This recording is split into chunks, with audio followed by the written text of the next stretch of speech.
এটা 50 টাকা করে আর ওটা 25 টাকা। স্যার একটা ফুল কিন্তু আপনাকে অতিরিক্ত দিতে হবে। কেন? স্যার ওই ফুলটা আপনি এই ঝুড়িতে রাখবেন, আমরা বৃদ্ধাশ্রমের মানুষদের দেব যারা একা থাকে, যাদের কখনো কেউ দেখতে আসে না। একবার চিন্তা করে দেখুন, আপনি যাকে ফুলটা দিচ্ছেন তাকে আপনি চেনেন না, কখনো দেখেননি, আবার ফুলটা যে পাচ্ছে সেও আপনাকে চেনে না, দেখেনি। আর এইভাবেই আমরা মানুষের মাঝে ভালোবাসাটাকে টিকিয়ে রাখতে চাচ্ছি। বাহ, ভেরি গুড, ভেরি গুড। খুব ভালো উদ্যোগ, খুব ভালো উদ্যোগ। আমরাও যখন কলেজে পড়তাম তখন একবার এরকম উদ্যোগ নিয়েছিলাম।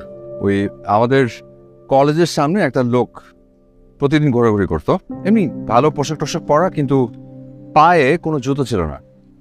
তো একদিন তাকে জিজ্ঞেস করলাম আমরা, বললো যে তার জুতো কেনার টাকা নেই।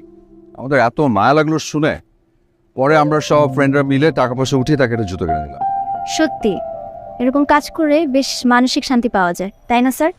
হ্যাঁ, কিন্তু সমস্যা হলো তার পরের দিন। কি সমস্যা? সমস্যা হচ্ছে লোকটা আবার ফিরে এলো, কিন্তু এবার পায়ে শুধু এক জোড়া জুতো, শরীরে কোনো কাপড় চোপড় কিচ্ছু নেই। আমরা তো সবাই অবাক। লোকটাকে জিজ্ঞেস করলাম, লোকটার ধারণা ছিল যে এবার আমরা তাকে জামা কাপড় কিনে দেবো। পরে আমরা বুঝতে পারলাম যে আমাদের উদ্যোগটা আসলে ভুল ছিল। আমাদের উচিত ছিল লোকটাকে জুতো কিনে না দিয়ে মানসিক হাসপাতালে ভর্তি করিয়ে দেওয়া। যাও, কার কথা না বাড়াই, এক কাজ করি, এটা 50 টাকা করে, তো এখান থেকে 3টা গোলাপ দেন আমাকে, আর 2টো রজনীগন্ধা স্টিক দেন, আর আরেকটা দেন ঝুড়িতে দেওয়ার জন্য একটা গোলাপ।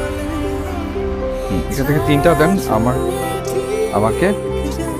এই গোলাপটা ঝুড়িতে? এই যে একটা এক্সট্রা, যে আমি ঝুড়িতে রেখে দিন। আর একটা হাফ। কত হলো টোটাল? 4টা গোলাপ 50 টাকা করে না, 200 টাকা আর 25 টাকা পয়সা, 250 টাকা।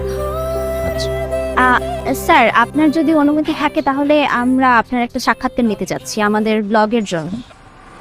সাক্ষাৎকার? আচ্ছা ঠিক আছে। Thank you so much sir. আপনি একটু ওয়েট করুন, আমরা একটু ক্যামেরাটা রেডি করি। আমি ক্যাজুয়ালি কোশ্চেন করবো, আপনি আপনার মতো করে অ্যান্সার দেবেন। Okay start. Happy Valentine's day sir. Happy Valentine's day. Sir আমরা যাদেরকে ফুল দিচ্ছি সেই বৃদ্ধাশ্রমের মানুষগুলোর সম্পর্কে কিছু বলুন। আচ্ছা, আসসালামু আলাইকুম। আপনাদের সবাইকে জানাই ভালোবাসা দিবসের শুভেচ্ছা। আসলে আমি আপনাদের কাউকে চিনি না, আপনাদের সাথে কখনো দেখা হয়নি। একই রকম আপনাদের ক্ষেত্রেও, আপনারাও কেউ আমাকে চেনেন না, কখনো দেখেননি। কিন্তু দেখা হলেই যে সবসময় একটা সুন্দর সম্পর্ক তৈরি হয়, এই কথাটা আসলে পুরোপুরি ঠিক না। কখনো কখনো দেখা না হওয়ার পরও খুব সুন্দর একটা সম্পর্ক তৈরি হয়, এবং সেই সম্পর্কটা আমার কাছে মনে হয় কখনো নষ্ট হয় না, বরং দেখা হওয়ার পরেই সেই সম্পর্কটা নষ্ট হয়ে যাওয়ার সম্ভাবনা বেশি থেকে যায়। তো আপনারা সবাই ভালো থাকবেন, সুস্থ থাকবেন, সুন্দর থাকবেন, আর সবাইকে ভালোবাসা দিবসের শুভেচ্ছা আবারও। স্যার আরেকটা প্রশ্ন, আপনার কাছে ভালোবাসার মানে কি? ভালোবাসার মানে, আসলে ভালোবাসার মানে গতকালকে আমার কাছে যেটা ছিল আজকে সেটার মানে একটু ভিন্ন। আবার আজকে ভালোবাসার মানে আমার কাছে যেটা, সেটা আগামীকাল হয়তো ভিন্নতা পাবে। ভালোবাসা আসলে আমার কাছে মনে হয় যে অনেকটা পানির মতো, তার স্থান কাল পাত্র ভেদে আকার আকৃতি এর চেহারা বদলাতে থাকে। বাবা খুব কঠিন কথা,